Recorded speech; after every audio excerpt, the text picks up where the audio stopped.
Hello everyone and welcome back to another video from Wake&Tech. In this video, I'm going to show you how to change your profile picture on your Facebook account. So let's get started right away. First of all, open up your Facebook application on your device and log into your account if you haven't done so already using your email address and your password.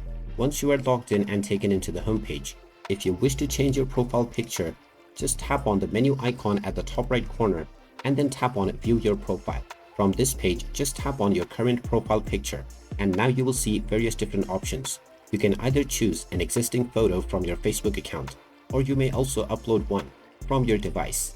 You can also use your camera to take a picture right away by using the Take Photo option. After choosing from the available options, just choose your preferred profile picture and you will have the option to make some edits if you wish. You can also enter your caption as per your desire and then tap on the update button in order to update your picture. Once you tap on this, your profile picture will be updated on your account right away. And there you have it. That is how easy it is to update your profile picture on the Facebook application. If you find this video helpful, make sure you hit that like button and subscribe to our channel if you haven't done so already.